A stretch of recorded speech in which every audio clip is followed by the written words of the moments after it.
Hello बच्चों, welcome to my channel कल्पतरु शिक्षा। आज मैं हिंदी बीएड स्थूल शिक्षण पद्धति माइक्रो टीचिंग के प्रकरण कठपुतली के बारे में आपको बताऊंगी विथ लेसन प्लान। तो कठपुतली, आप तो सभी कठपुतली को देखे होंगे। अगर मैं भी नहीं देखी हूँ, अगर ना देखे होंगे तो आज आप जानिए। तो कठपुतली एक ऐसी पुतली या गुड़िया होती है जिसे अच्छी तरह से सजाया जाता है और उसके हाथों और पैरों पे देखो ऐसे ही रस्सी बांधकर नचाते हैं। तो चलिए, तो आज हम स्थूल शिक्षण पाठ योजना कठपुतली के बारे में हम जानेंगे। तो पहले अपना सामान्य परिचय दे देंगे, जैसे कि छात्राध्यापिका का नाम, विद्यालय का नाम, अनुक्रमांक, कक्षा, विषय, प्रकरण का नाम कॉपी में मेंशन करना है। पर जब आप टीचिंग दे रहे हो ब्लैक बोर्ड में, आपका सामान्य परिचय तो देना है प्रकरण को छोड़कर, क्योंकि प्रकरण कैसे आता है, जब बच्चों को आप प्रस्तावना कौशल के जरिए प्रश्न पूछेंगे तो उसी प्रश्न से बच्चों के मुंह से ही उत्तर आना चाहिए प्रकरण का नाम, और उसी वक्त आपको प्रकरण का नाम लिखना होता है। तो दिनांक, अवधि, ये सब लिख देना है आपको। उसके बाद पूर्व कल्पना, जैसे कि भाषा परक और एक भाव परक होते हैं। तो भाषा परक में सरल हिंदी में भावों का आदान प्रदान करना, भाव परक में छात्र कठपुतली कविता के बारे में सामान्य ज्ञान रखते हैं। उसके बाद आता है हमारा सामान्य उद्देश्य। तो सामान्य उद्देश्य में पहला, छात्रों में हिंदी भाषा के प्रति रुचि उत्पन्न करना, छात्रों को विभिन्न काव्य शैलियों का ज्ञान प्रदान करना, छात्रों को पाठ में आए कठिन शब्दों के उच्चारण का अभ्यास कराना, छात्रों के तर्क शक्ति, कल्पना शक्ति और विचार शक्ति की वृद्धि कराना। और उसके बाद आता है हमारा विशिष्ट उद्देश्य। तो विशिष्ट उद्देश्य में आता है पहला, ज्ञानात्मक उद्देश्य, जिसके जरिए पहला, छात्र कठपुतली कविता का ज्ञान प्राप्त कर सकेंगे। दूसरा, छात्र कविता में निहित केंद्रीय भाव एवं विचार का प्रत्यस्मरण कर सकेंगे। और तीसरा, रचना शक्ति का विकास होगा। उसके बाद आता है बोधात्मक उद्देश्य। तो बोधात्मक उद्देश्य में पहला, छात्र कठपुतली कविता का वास्तविक अर्थ समझ सकेंगे। दूसरा, छात्र कविता में प्रयुक्त कठिन शब्दों का अर्थ समझ सकेंगे। तीसरा, कविता के माध्यम से कठपुतली की इच्छा समझ सकेंगे। उसके बाद आता है कौशलात्मक उद्देश्य। तो कौशलात्मक उद्देश्य में सुनकर बोलकर ज्ञान अर्जन करेंगे। दूसरा, पढ़कर लिखकर ज्ञान अर्जन करेंगे। तीसरा, छात्र कविता के भावार्थ में रुचि ले सकेंगे। चौथा, कविता के अध्ययन में रुचि ले सकेंगे। अपना सामान्य परिचय देने के बाद आपको क्या करना है ना, प्रकरण का नाम लाने के लिए बच्चों को कुछ प्रश्न पूछना पड़ता है, और उसी प्रश्न के जरिए कितना प्रश्न पूछना पड़ता है, 3 से 4 प्रश्न पूछने पड़ते हैं, और उसी बीच बच्चों के मुंह से प्रकरण का नाम आ जाना चाहिए। तो प्रस्तावना में पूर्व ज्ञान की परीक्षा के लिए छात्राध्यापिका की क्रियाएं में छात्राध्यापिका निम्नलिखित प्रश्न पूछकर छात्रों के पूर्व ज्ञान जांचकर नए पाठ की ओर ध्यान आकर्षित करेंगे। प्रश्न नंबर 1, बच्चों, मेलों में आप क्या क्या देखते हैं? तो बच्चे हाथ उठाएंगे और उसी बच्चों में से एक बच्चे को चुन करके आप पूछना है। तो वो बच्चा आंसर देगा, मेलों में खिलौने, मिठाइयाँ तथा अन्य आवश्यक सामान दिखते हैं। तो उसी आधार से एक को लेना है। तो छोटी बच्चियों को कौन सी खिलौने से खेलना पसंद है? तो छोटी बच्चियों को ज्यादातर गुड़िया पसंद होती है। तो लकड़ी की गुड़िया को धागों से बांधकर नचाने को क्या कहते हैं?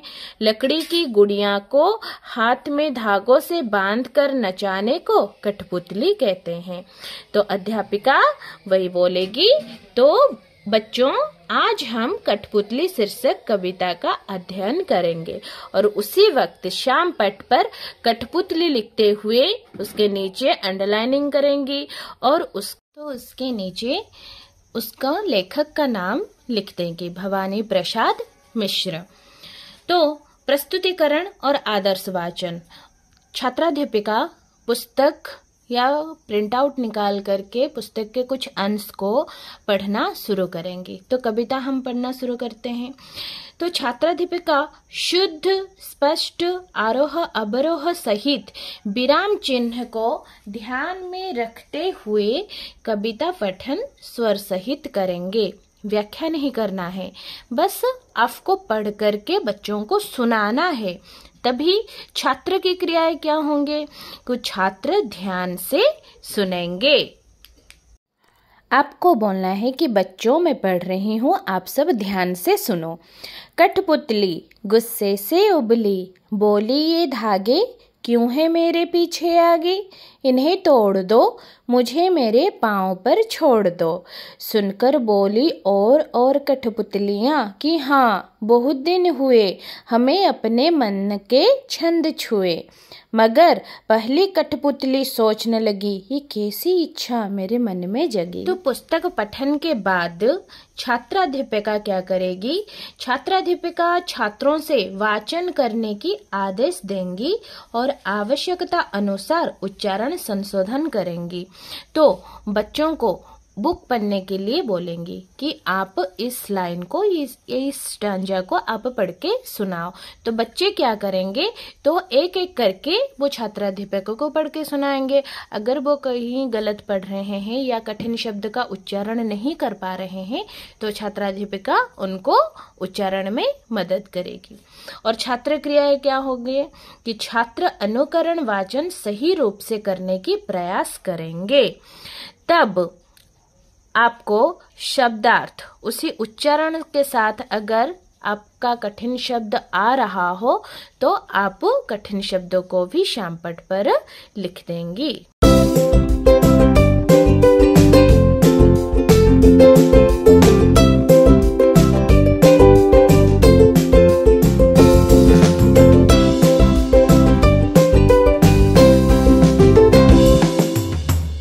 छात्राध्यापिका जितना भी पठन किया उसी आधार पर क्वेश्चन पूछेगी।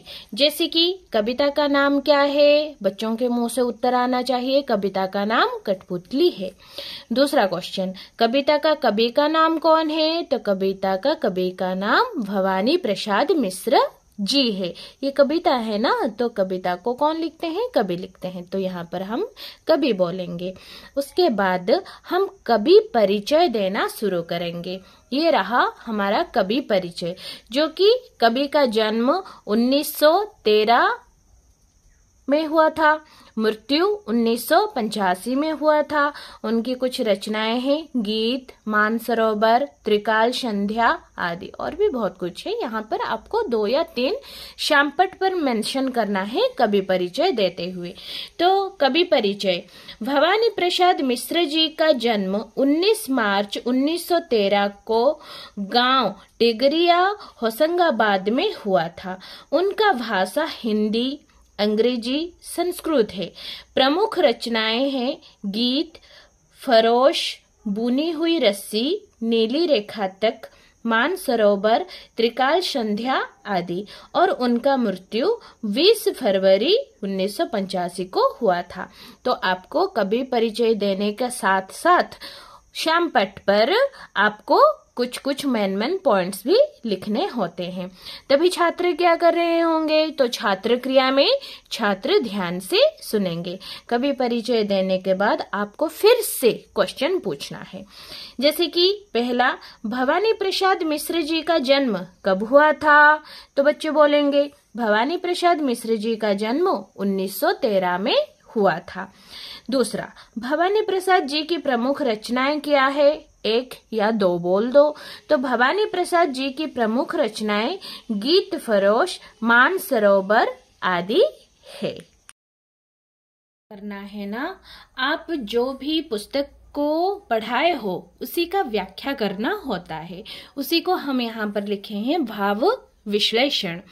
तो यहाँ पर कठपुतली की इच्छा, यहाँ पर क्या होती है? देखो बच्चों, अगर कोई हमें अपने मर्जी की ना करने दे, रोक टोक करे, तो हमें गुस्सा आता है। वैसे ही इस कविता में कठपुतली पूछ रही है कि यह धागे मेरे हाथ और पाँव में क्यों बांधा गया है। जैसे कि हम अपने मन मुताबिक काम करते हैं, वैसे ही कठपुतली भी धागों से आज़ाद होना चाहती है और अपने मर्जी से काम करना चाहती है।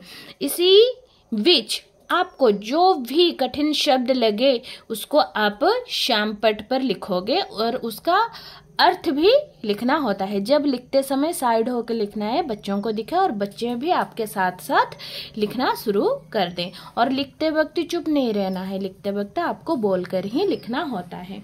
तो इसी बीच आपको क्वेश्चन भी पूछना होता है, कठपुतली के हाथ और पैरों में क्या बांधा गया था। तो कठपुतली के हाथ और पैरों में धागे बांधा गया था। तो कठपुतली क्या चाहती है। तो कठपुतली स्वतंत्र होना चाहती है। और इसके बाद आपको क्या करना है ना, फिर से कुछ अंश पढ़ते हुए उसका व्याख्या फिर से करना होता है। जैसे कि मानव स्वतंत्र प्रिय है। स्वतंत्रता सबको प्रिय होते हैं। स्वतंत्र रह के अपने सपने अरमान पूरे किए जा सकते हैं। तो बच्चे क्या कर रहे होंगे ना, तभी आप जो भी व्याख्या कर रहे हो बच्चे वो ध्यान से सुन रहे होंगे।